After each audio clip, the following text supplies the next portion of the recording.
Segundo libro de Corintios, la carta del apóstol Pablo a los Corintios, segunda de Corintios, capítulo número 4. Vamos a leer los versículos 7, 8 y 9. Segunda de Corintios 4, versos 7, 8 y 9. La palabra de Dios dice así: pero tenemos este tesoro en vasos de barro, para que la excelencia del poder sea de Dios y no de nosotros, que estamos atribulados en todo, mas no angustiados, en apuros, mas no desesperados, perseguidos, mas no desamparados, derribados, pero no destruidos. Oremos. Padre, Padre nuestro que estás en el cielo, te damos muchas gracias. Gracias nuevamente por permitirnos el privilegio de reunirnos a través de la distancia, pero aún así de estar juntos y juntos considerar tu palabra.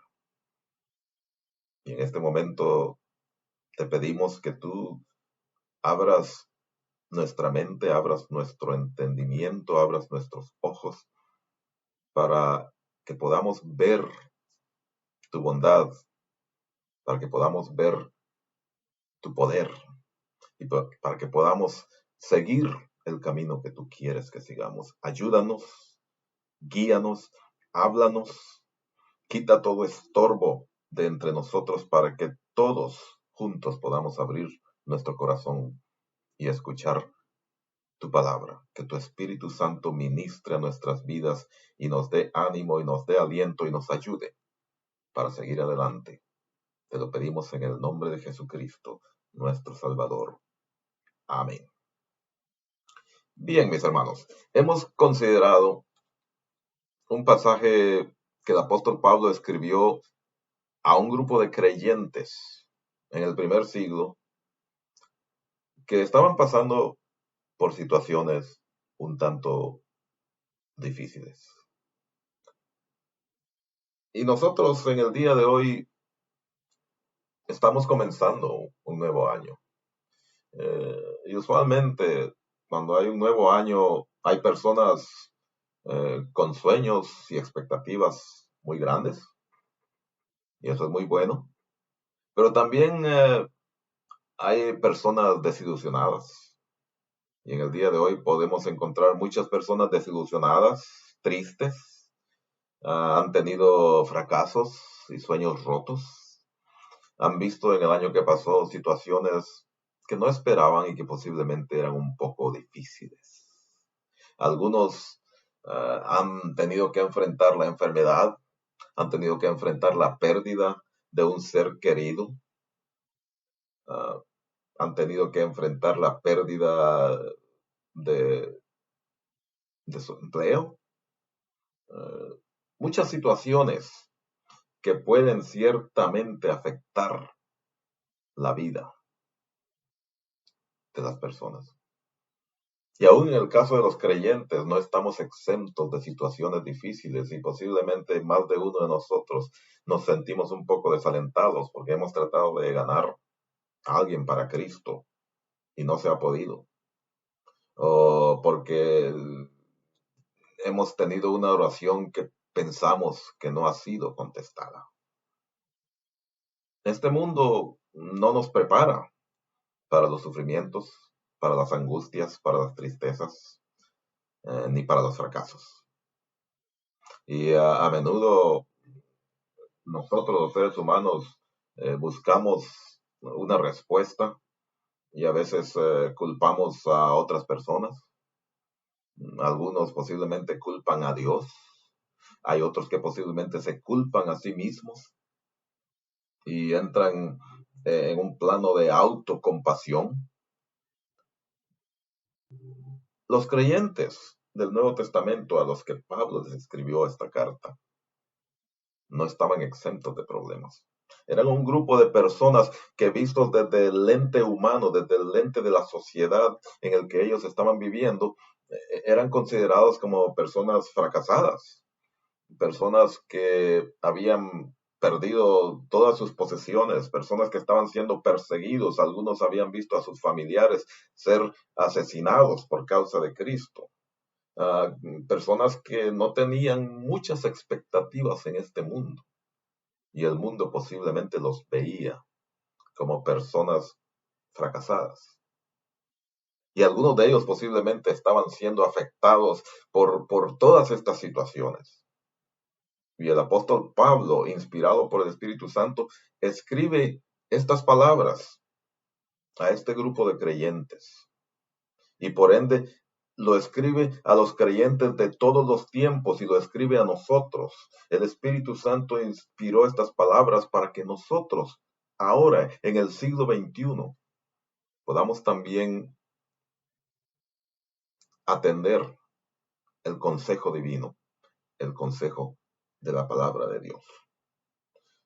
De manera que el apóstol Pablo inicia estas palabras dando una palabra de ánimo. Él le dice a los corintios, recuerden que nosotros tenemos un tesoro. Y el primer asunto a considerar por encima de todos los problemas y de todas las situaciones es que tenemos un tesoro. Hermanos corintios, ustedes tienen un tesoro. ¿Cuál es este tesoro? Si nosotros vamos nuevamente a 2 Corintios capítulo 4, en el versículo 5, el apóstol Pablo menciona la base de este tesoro. Dice, porque nosotros no nos predicamos a nosotros mismos, sino a Jesucristo como Señor. Este es el tesoro. El tesoro del que está hablando aquí el apóstol Pablo es el Señor Jesucristo. Jesucristo es el tesoro más grande que una persona puede tener. ¿Y por qué decimos que es un tesoro? ¿En qué se basa este tesoro? Bueno, en el verso 6, el apóstol Pablo nos dice que Dios que mandó, ordenó que de las tinieblas, cuando había tinieblas, resplandeciese la luz. Dios ordenó cuando el mundo estaba lleno de tinieblas, de confusión y de pecado, Dios mandó la luz a este mundo. Jesucristo, que es Dios, Jesucristo se despojó de toda esa gloria y se vino a esta tierra para traer luz al mundo. Y ciertamente Jesucristo nos trajo la luz. El mundo estaba lleno de oscuridad. Él trajo la luz. ¿Cuál es esa luz? La luz es el abrir los ojos a las personas para que pudieran entender que están mal delante de Dios, para que pudieran entender que son pecadores y que necesitan un Salvador. Y Jesucristo fue a la cruz. Él se sacrificó a sí mismo para salvarnos, para perdonarnos, abrió nuestros ojos, nos dio la luz para ver nuestra condición y Él mismo se ofreció para que pudiéramos tener un medio para recibir el perdón de los pecados.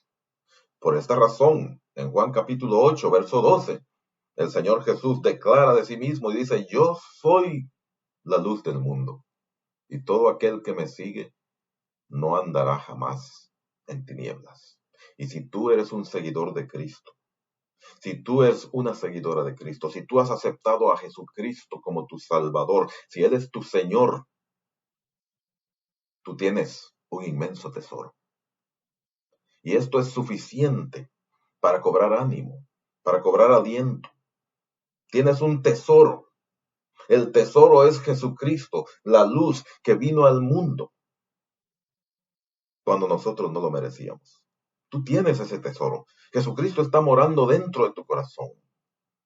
Y si tú no le has aceptado aún, tú puedes tener ese tesoro. Pablo está escribiendo a un grupo de creyentes perseguidos, tristes, atribulados, y les dice, hermanos, ustedes tienen un tesoro. El tesoro es Jesucristo. Y lo más importante es que Jesucristo está en tu corazón. Dios envió la luz al mundo y ese tesoro Él lo depositó dentro de tu corazón. Así que, hermano, recuerda esto. Si tú te encuentras en una situación difícil, si estás desanimado, si estás comenzando un año con pocas expectativas, si te sientes atribulado, recuerda esto, tú tienes un tesoro. Pero el apóstol Pablo también nos dice que este tesoro ha sido depositado en vasos frágiles. Este tesoro ha sido depositado en vasos de barro, vasos que se rompen, vasos que se caen, vasos que pueden fracasar. Nota tú el contraste entre el tesoro y los vasos. Un tesoro de incomparable valor. Dios mismo que vino al mundo es el tesoro más grande que una persona puede tener.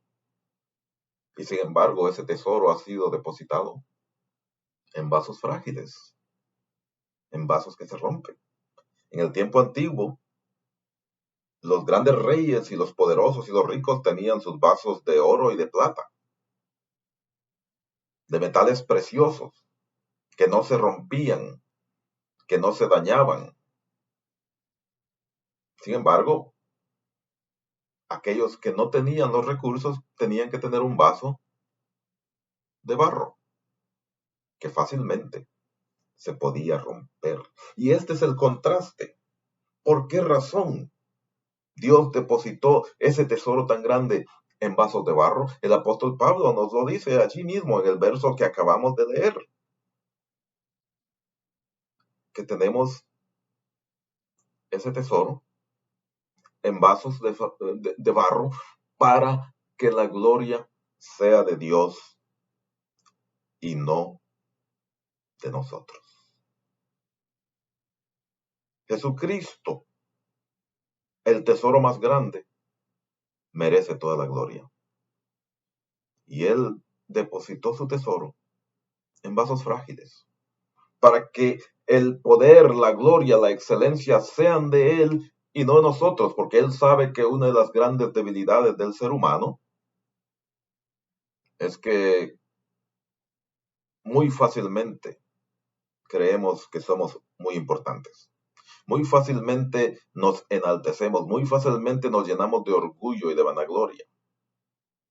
Y por eso Dios ha determinado que seamos vasos frágiles. Y Él es el que resplandeció en nosotros, no nosotros mismos.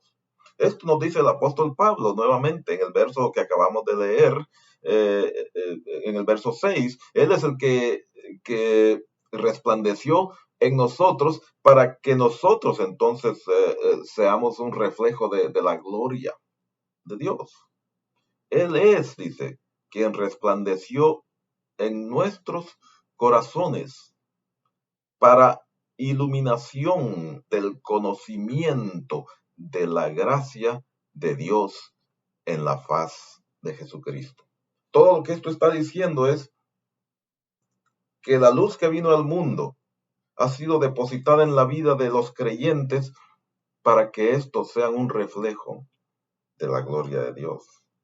Y hablaremos en un momento más de esto, pero entendamos que en nuestra mente, en nuestro corazón siempre tenemos que recordar que la gloria es de Dios y que todo lo que hace Dios a través de tu vida lo ha hecho Dios, no tú.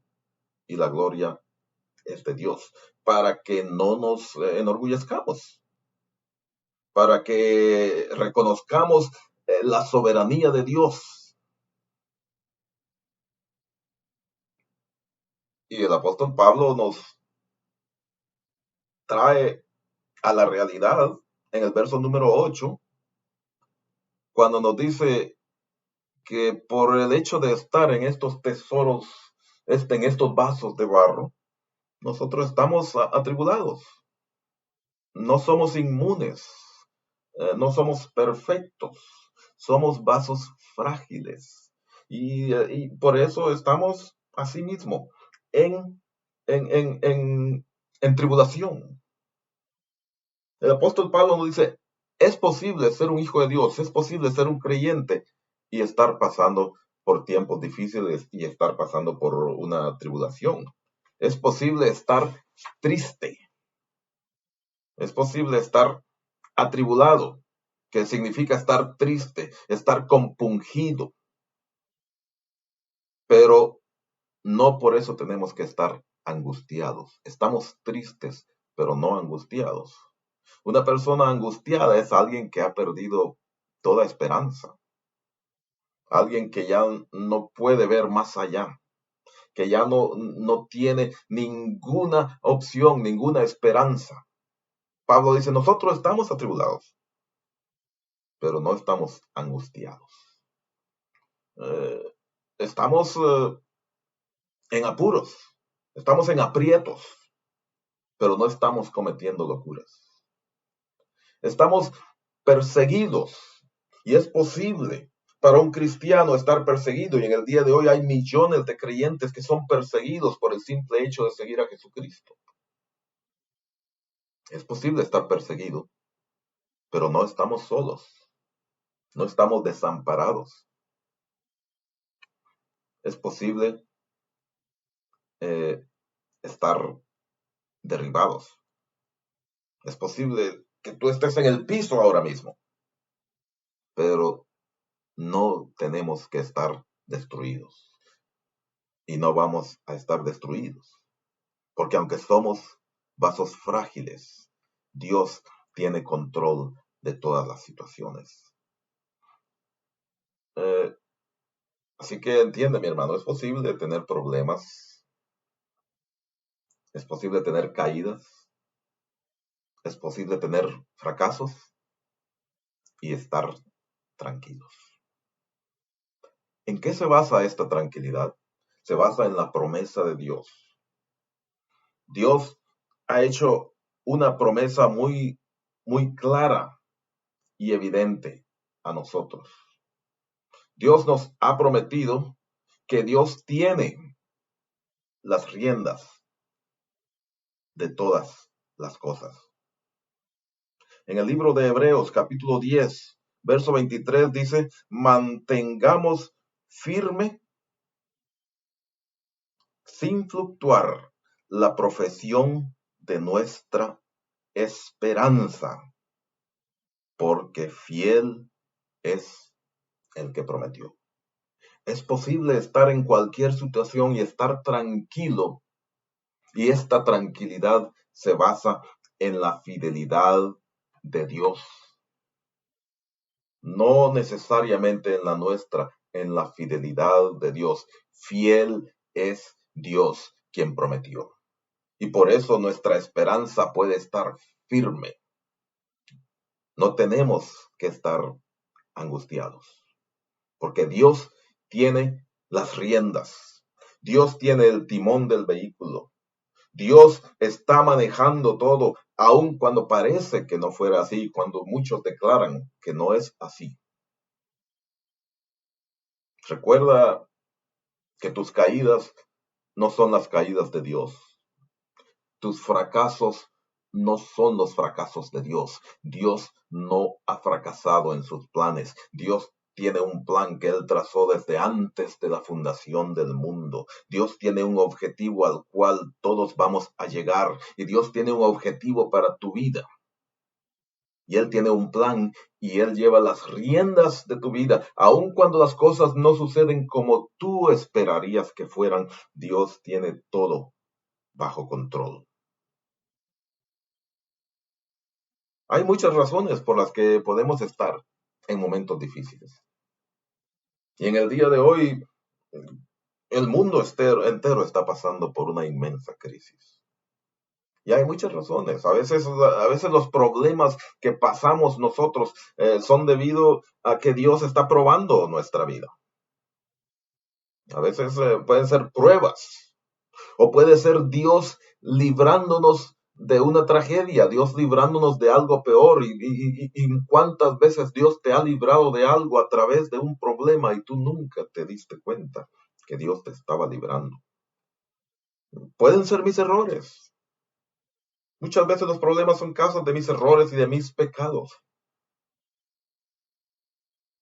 O puede ser Dios dándome una oportunidad para yo tener un nuevo comienzo. Hay muchas razones, pero más importante que preguntar por qué, hay que preguntar para qué. Dios ha depositado un tesoro. Tenemos un tesoro inmenso, Jesucristo, la luz del mundo, que ha dado vida a todo aquel que se la ofrece. Y ese tesoro está depositado en vasos frágiles, vasos que se rompen, vasos que se pueden caer. Y la pregunta es, ¿para qué? ¿Qué propósito tiene todo esto? ¿Por qué razón Dios ha depositado ese tesoro en tu vida? La razón es porque Dios quiere que nosotros reflejemos la gracia y el amor de Dios hacia otros. Esto es lo que nos dice el versículo 6 que leímos hace unos momentos. Él es el que resplandeció en nuestros corazones para que nosotros, dice el apóstol Pablo, seamos un reflejo de la faz de Jesucristo. Dios ha puesto un tesoro inmenso en tu vida para que tu vida sea un reflejo a otros. Hay millares de personas que necesitan ver a Dios y posiblemente la van a ver a través de tu vida. Tu vida puede declarar a otros la manera como tú actúas, la manera como tú vives tu vida, la manera como tú respondes a las tribulaciones y a los problemas y a las persecuciones puede ser la inmensa pantalla que le muestre a otros cómo Dios obra en la vida de tus hijos. Por eso, segunda de Corintios capítulo 4, verso número 10, nos dice que nosotros llevamos en el cuerpo siempre, por todas partes, la muerte de Jesús, para que también la vida de Jesús se manifieste en nuestros cuerpos. Cuando el Señor Jesús vino a esta tierra, Dios mismo, Jesucristo, se despojó de su gloria, se quitó su manto real y él vino a la tierra y se metió en un vaso frágil, en un cuerpo de carne y hueso como el tuyo y el mío, un cuerpo que podía sentir dolor y que podía romperse y ciertamente cuando fue la cruz fue roto por otros hombres, fue roto por tus pecados y por los míos. ¿Qué nos hace entonces a nosotros exentos de tener sufrimientos? Llevamos, dice el apóstol Pablo, en nuestros cuerpos la muerte de Cristo. Llevamos en nuestros cuerpos el sufrimiento de este mundo, de esta vida, para que otros vean en nosotros la vida de Cristo, para que otros vean en nosotros la resurrección de Cristo.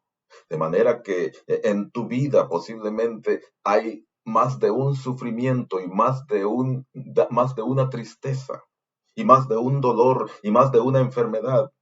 Y a través de todos estos, tú puedes mostrar la resurrección de Cristo a otros que ciertamente lo necesitan ver. Hay muchos que necesitan ver la luz del mundo. Permite que tu vida, a través de las situaciones que tú estás viviendo, sea ese espejo que refleje la luz de Cristo. Esto no significa que nosotros no podemos depender de Dios. Ciertamente hemos dicho que nosotros podemos estar tranquilos basados en la fidelidad de Dios. Y Él ha dicho en su palabra que nosotros debemos de orar a Él y pedirle constantemente. Y si tú estás orando, y si tú estás pidiéndole a Dios por sanidad, y si tú estás pidiéndole a Dios que te ayude en una situación, o que ayude a tu familia, o que restaure alguna situación perdida, síguelo haciendo. Él puede hacerlo y de acuerdo a su voluntad, Él hará lo mejor para tu vida. Pero entendamos también que no todas nuestras situaciones difíciles terminan en un cuento de hadas. A veces tenemos que seguir caminando. El mismo apóstol Pablo lo declara, que él tenía un aguijón en su carne y que él 3 veces se lo pidió a Dios que se lo quitara y el Señor le dijo, bástate mi gracia. Yo necesito que tú sigas caminando con ese aguijón. Síguele pidiendo a Dios, pero recuerda, si Dios quiere que tú camines en medio de ese lodazal, Él te va a ayudar para que sigas caminando en Él. A veces las situaciones que vivimos en este mundo nos van a dejar marcados y nos van a dejar recuerdos que quizá quisiéramos borrar y no podemos. Todo esto es parte de estar viviendo en un vaso frágil. Pero más allá de todo esto, recuerda, mi hermano, recuerda, mi hermana, tú puedes reflejar el amor de Dios. Tú puedes reflejar la luz de Jesucristo en las vidas de otras personas. Y recuerda, más que todo, recuerda esto. Tú no estás solo.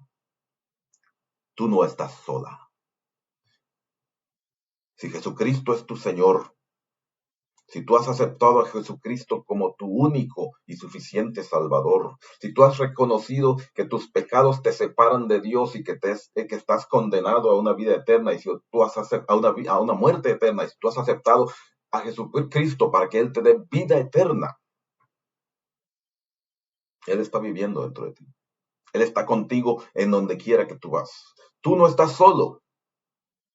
El Señor está contigo. Esta fue la experiencia del profeta Elías. Una de esas maravillosas historias que leemos nosotros en el libro de los Reyes, en el libro primero de Reyes, en el capítulo 18 y capítulo 19. Es una historia bastante extensa. Y si tú no la has leído, te aconsejo que la leas 1, 2, 3 veces, todas las veces que puedas. Es una historia fascinante. En el capítulo 18 de Primero de Reyes encontramos al gran profeta Elías retando en el Monte Carmel a 450 profetas de un dios pagano, retándoles a demostrar que Baal era su dios. Él solo. Y la historia es extensa, pero básicamente aquellos 450 falsos profetas se pasaron la mañana entera haciendo danzas, haciendo sacrificios, hasta rasgando sus carnes, rasgando sus cuerpos. Y su Dios nunca respondió. Y cuando Elías oró, después de haber puesto un sacrificio, un altar y un sacrificio, hasta puso agua, él dijo, el Dios que responda con fuego, ese es el Dios verdadero. Y cuando Elías oró, Dios respondió con fuego, un fuego tan intenso, tan inmenso, que consumió el sacrificio, consumió el agua, y las piedras con las que se había hecho el altar se tornaron en ceniza. Ese era el invencible profeta Elías, a quien parecía que nada ni nadie podía derrotarlo. Sin embargo, tú tornas la página al capítulo 19 de Primera de Reyes y encuentras que Jezabel, al enterarse de lo que había sucedido en el Monte Carmel, le manda un mensaje a Elías y le dice, yo no voy a descansar, no voy a dormir hasta que haga tu cuerpo pedazos. Y Elías sale huyendo. El invencible profeta Elías ahora va y se esconde debajo de un arbusto. Y ahí el Señor envía a su ángel y le provee alimento. Y le dice, Elías, levántate, come, porque todavía tú tienes que seguir. Y 2 veces el ángel le manda a comer. Y luego después de esto, Elías va y se esconde en una cueva. Después de caminar por 40 días, se esconde en una cueva. Y lo maravilloso de la historia es que allí Dios mismo fue. Ahí Dios mismo va y visita a Elías. Y le dice, Elías, yo quiero mostrarte que tú no estás solo. Dios invita a Elías a asomarse a la entrada de la cueva. Y ahí Elías percibe, dice, un viento muy fuerte, un huracán. Después, pero Dios no estaba allí. Después percibe un terremoto, pero Dios no estaba allí. Después un fuego, pero Dios no estaba allí. Y luego Elías escucha un silbido apacible, un murmullo suave, y allí él percibe la gloria de Dios.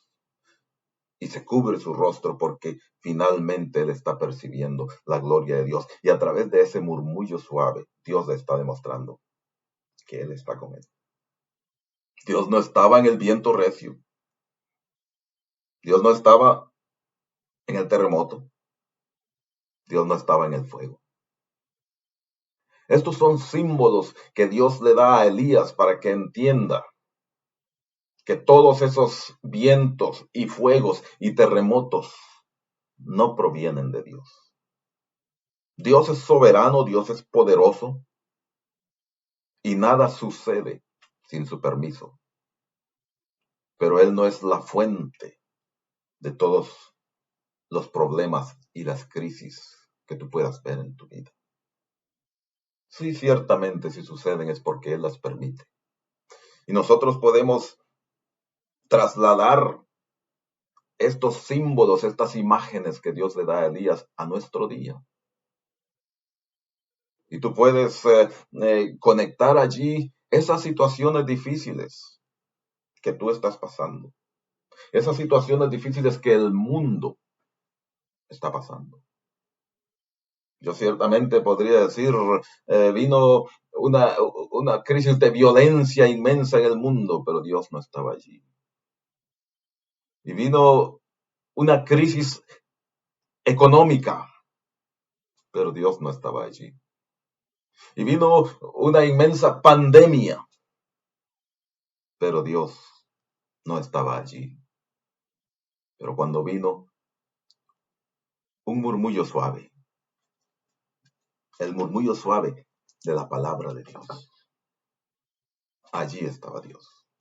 Y en el día de hoy tú puedes ver todos esos terremotos y esos fuegos y esos huracanes y recordar que si tú puedes abrir tus ojos y tus oídos y percibir el murmullo suave de la palabra de Dios, vas a encontrar que allí Dios está. Dios está presente en su palabra, en su promesa, y su promesa es la misma en el día de hoy. No permitas que el viento y el terremoto y el fuego apaguen el murmullo suave de la palabra de Dios.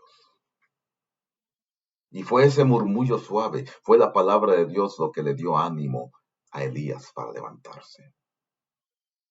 Y el Señor le dijo, levántate, tengo una lista de tareas para ti, levántate y sigue caminando.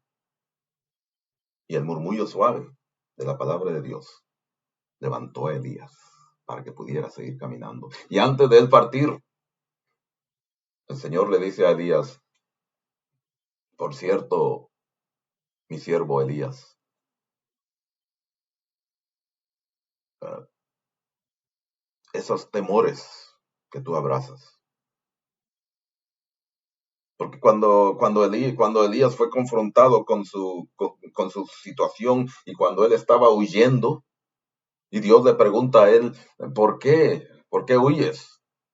Elías, ciertamente, él no tenía miedo de morir. Porque si nosotros leemos en el capítulo 19 de Primeros Reyes, Elías, él mismo le dijo a Dios, Dios, mátame, termina ya con mi vida. Lo que pasa es que Elías había tenido una serie de expectativas que eran muy altas. Después de haber visto ese milagro inmenso y después de haber visto fuego caer del cielo, la expectativa de Elías era que todo el mundo, todo el pueblo, se iba a tornar a Dios. La expectativa de Elías era que todos iban a venir corriendo buscando a Dios. La expectativa de Elías era que los templos se iban a llenar. Y cuando Elías ve que no era así. Esa es su respuesta a Dios. Dice, yo tengo un inmenso celo por tu palabra y todos en el pueblo de Israel han tornado la espalda a Dios. Nadie está buscando a Dios. Mi trabajo es en vano. Nada está sucediendo. Sus expectativas eran muy altas y él vio algo muy bajo. Por esta razón, cuando Elías está presto para seguir caminando, Dios termina su conversación con él diciéndole, mi siervo Elías, esos temores que tú estás abrazando, esos temores que tú tienes de que los templos se van a quedar vacíos, esos temores que tú tienes de que no habrá más células ni más cultos de niños, no son ciertos. Elías, yo he reservado 7,000 hombres que no van a doblar su rodilla a los dioses ajenos. 7,000 que no van a adorar ídolos. 7,000 que sí siguen a Dios. 7,000 que tú no estás viendo, pero yo sí los estoy viendo, porque yo los he escogido y los tengo reservados. Y esas expectativas que tú tienes de que los templos se van a quedar vacíos, yo tengo reservados 7,000 que van a llenar esos templos. Elías, levántate, sigue caminando. Tu, tu tarea no ha acabado. Tu misión no ha terminado. Y tú y yo haremos bien en escuchar el consejo de Dios a Elías. Porque en el día de hoy posiblemente abracemos algunos de estos temores. Pero es tan maravilloso saber que lo que nosotros no podemos ver ahora, ya Dios lo está viendo. Fiel es el que prometió. Y termino citando las palabras del apóstol Pablo en el libro de Filipenses, capítulo 3. Filipenses 3:20 dice, Dios es poderoso para hacer todas las cosas mucho más abundantemente de lo que nosotros pedimos.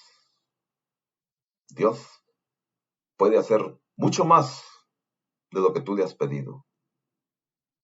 Dios puede hacer mucho más de lo que tú estás esperando. Él solamente quiere que tú reflejes ese tesoro que hay en tu vida y que lo reflejes a través de tu vida. Y si tú aún no tienes el tesoro de Jesucristo viviendo en tu vida, yo te recuerdo en el día de hoy que Dios lo ha puesto a tu disposición. La gracia de Dios es inmensa y lo único que tú tienes que hacer es extender tu mano y recibirlo. Recibir a Jesucristo. Y si tú haces esto, vas a descubrir el tesoro más grande que ningún ser humano